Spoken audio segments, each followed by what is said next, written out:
A plethora of COVID-19 news to get through today. Merck has requested emergency use authorization for its COVID treatment pill. The FDA is set to discuss Moderna and J&J booster shots this week. And all of this, of course, happening as we head into the holiday season. UC Berkeley infectious disease expert Dr. Swartzberg joining us now to talk a little bit about all things COVID going on. Thanks for your time today. First, do you want to talk about Merck? Let's talk about just how this treatment is different from ones we've heard about quite a bit earlier on in the pandemic, right? I know President Trump at the time talked a lot about hydroxychloroquine, remdesivir. How is this different, this Merck treatment pill?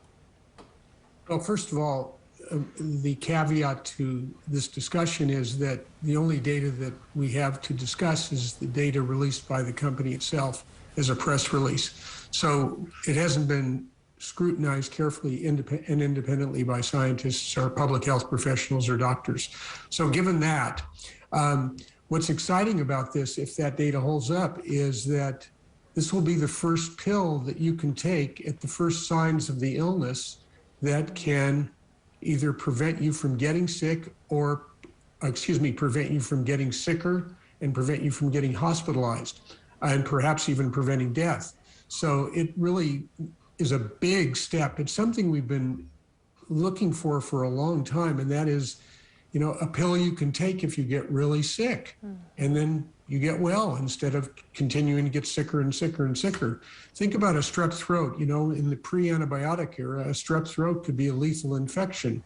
Today, if you have a strep throat, you get penicillin or a drug similar, an antibiotic similar to penicillin, and 24 hours or so, you're much better.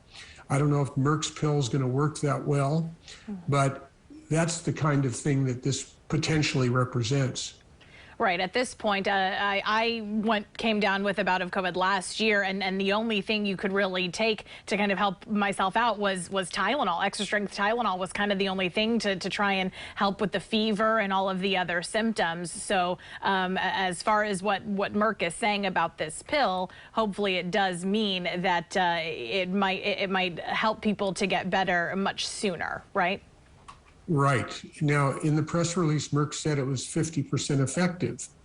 Well, that's not good enough. It's good enough to certainly, if it holds up, good enough to have available to the public, but it's certainly not like I was talking about the analogy with penicillin and a strep throat, where it works 100%, nearly 100% of the time.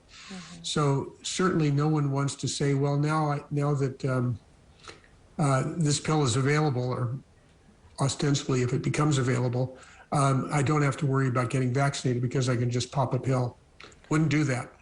Right. This is one of those things where obviously health officials still saying get yourselves vaccinated. This just might be another tool in our toolbox to help fight against COVID-19, right? Exactly.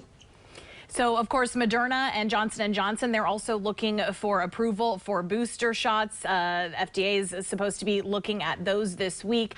What does all of this say about where we are right now in this pandemic fight? I guess more specifically, are we close to being able to go back to normal just yet? No, we're not close to being able to go back to normal. Right now, we've been doing, particularly here in the Bay Area, incredibly well relative to the rest of the United States. Our numbers are really steadily coming down now over the last 2 to 3 weeks. So that's very gratifying to see. But the numbers today are still almost twice as high as they were a year ago at last October. So we've got a ways to go to be as good as we were last October at this time.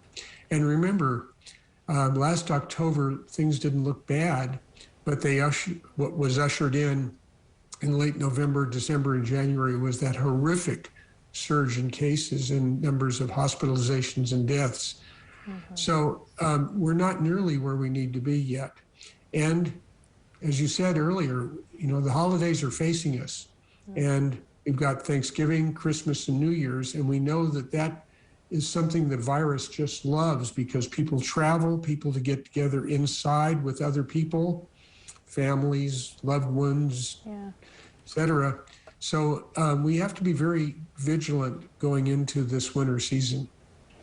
Dr. Fauci spoke earlier talking about obviously encouraging people to get vaccinated before they participate in things like trick-or-treating. That's going to be kind of our first big holiday that no one really participated in last year. Of course, the idea of going to different people's homes and trick-or-treating was kind of out the window, of course, this time last year. When it comes to this year, looking at the Bay Area numbers and how we are doing as far as going into this trick-or-treating holiday, what do you want people to keep in mind this month? Well, sure. The first thing to keep in mind is the majority of the trick-or-treaters are going to be under the age of 12.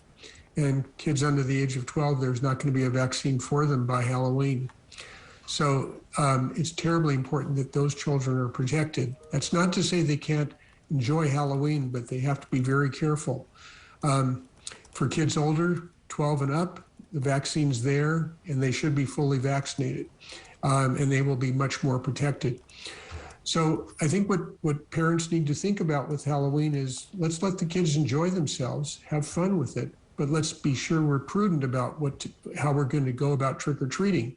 And that is, for example, if you're going to go out with a group of kids, make sure that you've checked with the parents of those kids to make sure those kids are 100% healthy.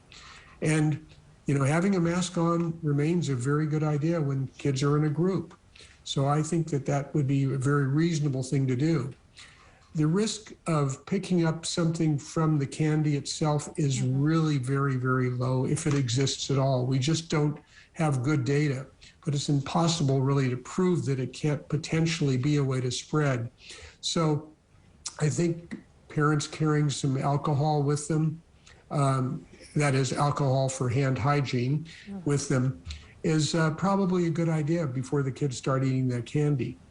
Definitely, definitely. It's always a good reminder to wash your hands after doing pretty much anything. That was kind of the big thing very much at the beginning of all of this, was the reminder to wash your hands and make sure before you're putting your hands to your face, you're cleansing your hands with soap and water or a hand sanitizer or something like that. Dr. Swartzberg, I know we've talked about this before, but obviously towards the beginning, it always seemed like, we were racing towards a certain percentage of people being vaccinated. Obviously, we're still trying to reach that percentage. When it comes to getting this Merck treatment pill and all of that, do you think that's enough tools in the toolbox to maybe by this spring say, okay, we have enough to relax restrictions?